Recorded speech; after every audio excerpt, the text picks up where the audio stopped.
Ce jeudi 20 juillet 2023, la Commission électorale nationale indépendante CENI du Togo va afficher les listes électorales provisoires dans les centres de recensement et de vote. Le président de la CENI, Dago Yabré, a donné l'information le 17 juillet 2023. Selon lui, la population dispose de 48 heures pour tout recours, notamment la réclamation de ces inscriptions et la dénonciation des cas d'électeurs indûment inscrits ou indûment radiés de la liste.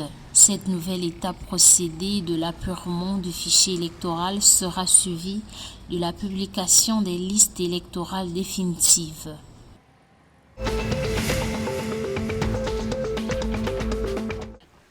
Prévue au cours de cette année 2023, la date de production des premiers barils de pétrole au Sénégal est finalement reportée en 2024. C'est ce qu'a annoncé mardi 18 juillet 2023 l'opérateur Woodside, détenteur de 82% du gisement pétrolier de Sangomar. Pour cause, la compagnie pétrolière dit avoir effectué un examen des coûts et du calendrier de la phase 1 du développement et a décelé de nécessaires correctifs sur les travaux liés aux navires flottants de stockage et le déchargement de la production.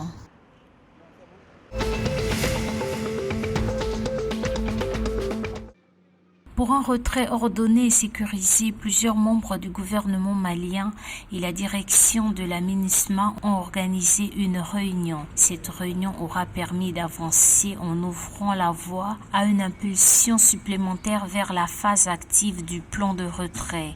L'objectif essentiel de la réunion était de pouvoir échanger avec la MINUSMA sur les éléments, les activités et les tâches qui sont nécessaires par rapport à un plan de retrait. Rappelons que la MINUSMA doit définitivement quitter le Mali d'ici au 30 décembre 2023.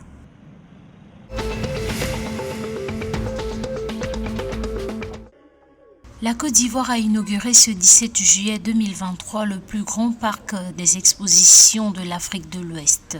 Financé à hauteur de 75 milliards de francs CFA, cet espace a pour vocation d'accueillir les grandes rencontres nationales et internationales afin qu'elles soient facilement accessibles pour des visiteurs venant de l'étranger. L'inauguration de cet édifice a eu lieu à Abidjan en présence du vice-président ivoirien Konan Tiemeko Meilet.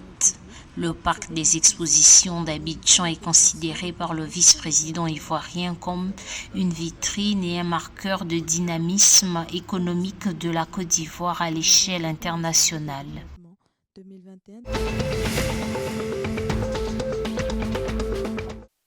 Pour préserver sa souveraineté alimentaire et sa quiétude sociale, la junte au pouvoir en Guinée a suspendu pour 6 mois l'exportation de plusieurs produits agricoles, dont le riz, la pomme de terre et l'huile de palme.